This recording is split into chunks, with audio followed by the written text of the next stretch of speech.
Hi, Mark here. Trust you're well. Welcome to this episode of Photographer Unscripted.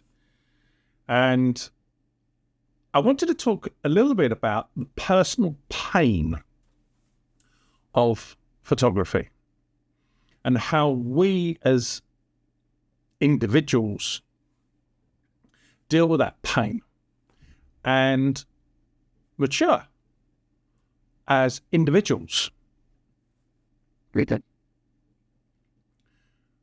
Nothing ever goes right in life. There's always something that goes wrong. And that's very true with photography. We make a skills error, for example, shoot at the wrong ISO. We hadn't checked that settings. We responded to events happening in front of us. Street photography is a classic example. And we didn't check that setting. You turn up on a commercial shoot and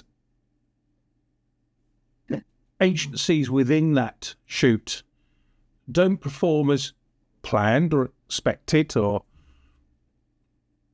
as you just felt they would do. And you feel sometimes that you're letting your client or the image, the narrative down. I feel sometimes I'm not as good as what I know I can be. How do we deal with that? And how do we communicate that with our clients and with ourselves, with our image? Yeah. And that really embodies us as who we are behind that camera. Those John Suskowski moments, mirrors and windows. When we look at something, should we take it? How do we take it? The decisions that we take or we make in creating our image. And then when we look at that image, the reflections of ourselves within that image. All these personal choices define us in the pain of taking images. Those challenges that we address in our image and storytelling. And that's really, really important to start to understand as an individual. And this is one reason why I try very hard to reflect on what the academics call post-humanism. How is the human species evolving in the decisions that we take? So just something really, really simple. Should we take that photograph? The internal battle of emotions as a photographer recording life history, telling stories, we want to take that. But when we consider the agency of what we're taking a photograph of, should we consider those emotions and feelings?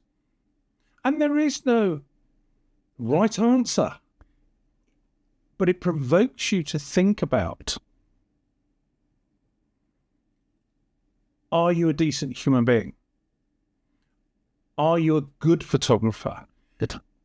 Are you a tribal photographer set in your ways?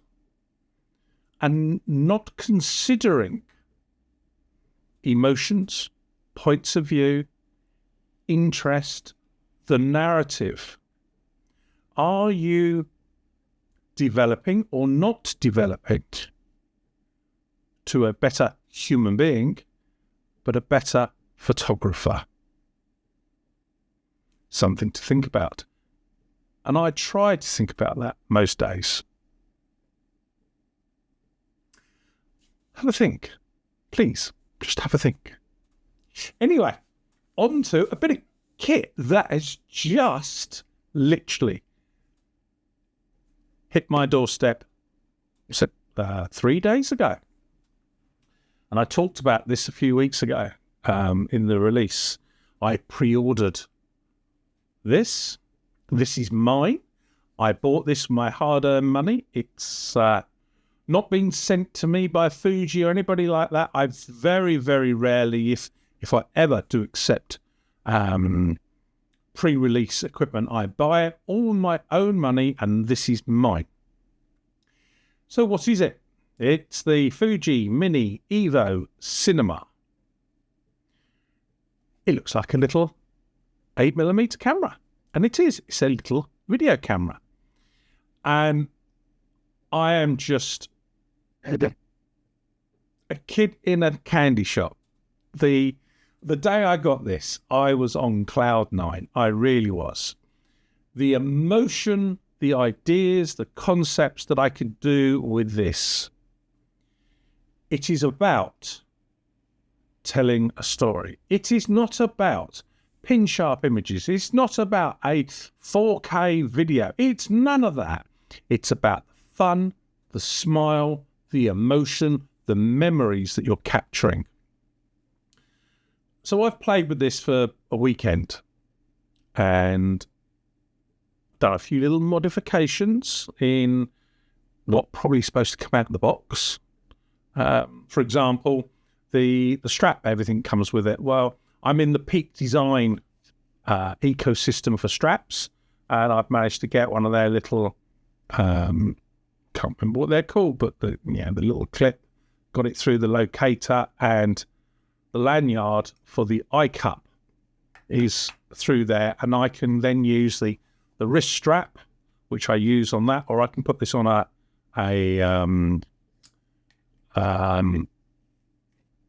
strap and so on. So brilliant. This is magnetic. This comes off, and so I've just unpulled this deliberately. So this bit comes off. This is an iCup. Okay. So what do I think of this? Well, in a bright day, you're going to need this, and it actually focuses on the narrative. And how am I going to use this? What am I going to use this in my storytelling? Well, it takes 15-second little videos. And you can, with the app, it's permanently Bluetooth to your phone. Found it took a little time. I'm using an iPhone 17 Pro. I find it a little time to send from here to the phone the little videos. But you can put 2 videos together and upload them to Fuji's server. And you can then take a frame. There's a mini Evo printer here, and print out a still image from the video, and it's got a QR code on there which takes you, when you scan it, to the video that's in Fuji's or on Fuji's server. However, I'm doing something different. So before I tell you that, I want to tell you about this dial here. It's called an era dial. And it's basically decades. 30s round to 2000. Now, if you turn it on in the menu, in the settings menu, 2020 decade, it's a HD. So 1080 by 1920. So it shoots at that resolution. And it shoots a 15-second video. So you've got a little trigger button here, and you can press it as like a light switch. It goes on, press it again, it goes off, or you can hold your finger on it, and then when you release, it stops. So that's a user choice.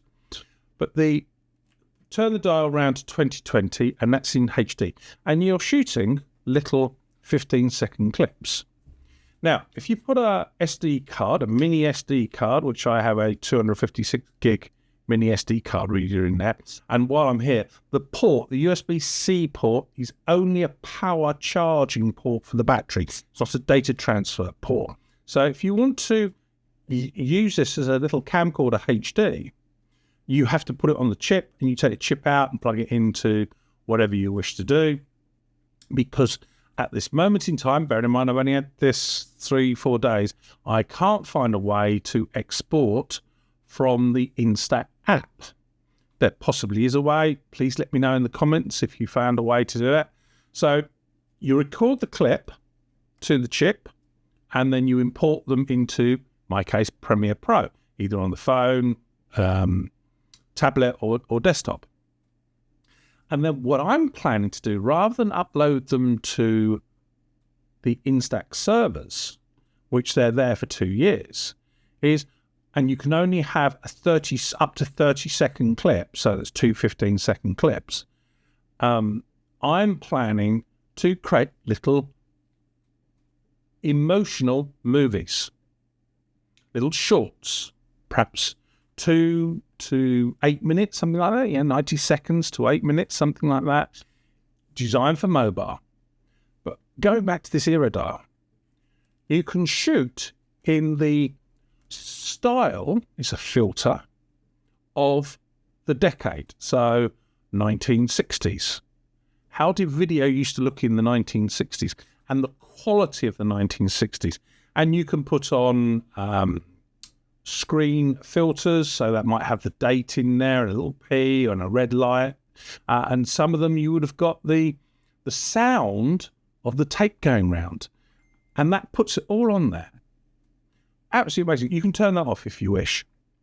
So you can choose the era right back to the 30s of the style of what video, 8mm or whatever, used to be.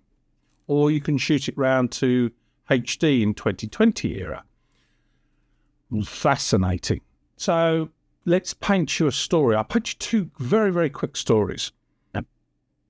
I'm going to Malta shortly, and I'm interested in the 1940s and the architecture. So I could turn this round to 1940, and because of the historical architecture, I could take a little movie of what it would look like in the 1940s and put all these 15-second clips together in Premiere and then upload that to YouTube or wherever I wish to do. Yeah. I'm going on this journey across Europe by train. Well, perhaps I want to tell the story of going on this journey in HD. So I turn it around to 2020 era, and I just I love going by train. I love where I can travel with the environment in mind. So slow tourism is something that I absolutely am fascinated with at the moment. How I interact with what's around me, a derive, a flaneur, a flavia, all these type of things really fascinate me, how I interact in post-humanism. So I could take little videos and stitch them together to create a story of my journey in this lovely little style 8mm Super 8 little camera. And I was a kid in the candy shop. I'm sure there's a lot more things it can do. It's not expensive in the game of photography. 330, something like £330. Obviously, prints, they're round about 80p a print. You don't need to use the print. I've got print in there if I wanted to use a print. It does do stills. So you just push the little icon up and now I click and take a still. And then it's a hybrid printer, so you don't have to print everything, unlike my Polaroid i2. Every time you press the button, a print comes out, which is fine. But yeah, absolutely love it. Kid in the candy shop. The creativity, the ideas that it was giving me, in addition to what I would call my normal photography. So my images that I took were my Z8, the images I took with my Z9, the images that I took with my Z30, which is what I use for a lot of my videos, shooting 4K at 24 frames a second, especially as travel photography. Those are very clinical images, very, pin sharp and so on. Yes, we can process them in a particular way. But this gives me a different emotion and a memory. And I'm really looking forward to what can it offer me? What can I produce with that? What can I share? What stories I can tell? And I'm looking forward to going to Montmartre on our way back from Malta. We're stopping in Paris because the journey takes a while by train, which is great, which is why we do it. We're stopping in Montmartre. So moving this round to the 60s and taking some little video at night in the 60s, visual effects, without doing all these things in post. It's doing it all here. And then, I can do it 60s. Now let's do it in 2020. I do the same thing again. Absolutely amazing. Speed up processing, telling stories, creating emotions, bringing smiles to people's faces. And when I talk about the Instax and the Polaroid, that is the biggest thing. For human interaction, when I use my Evo Wide, when I use my Polaroid, which normally my Polaroid I use for artistic images, but I use my Evo Wide, or I'm out with my phone and I use the Evo Wide printer. The smiles on people's faces when you give them a print and they're not expecting a print, because prints, what do we print these days? Everything's on our devices. So that engagement, that emotional transaction, that smile is irreplaceable. And that's where the little credit card size print that comes out of here, rather than I think it's about 10 centimeters by 6 centimeters, the Wide does. So I'm just, the possibilities, I'm now rabbiting, the possibilities, creativity. And I'm looking forward to some of the students that I work with at colleges, etc. Well, if I lent that to them, or might buy another one and lend it to them, and see what they come up with, because the youth of the day is really creative. If you've got a comment, leave it down below. If you like the content where I just talk photography, something perhaps news, perhaps gear, a point of view, please subscribe. And I look forward to seeing you next time on Photographer Unscripted. Happy photography.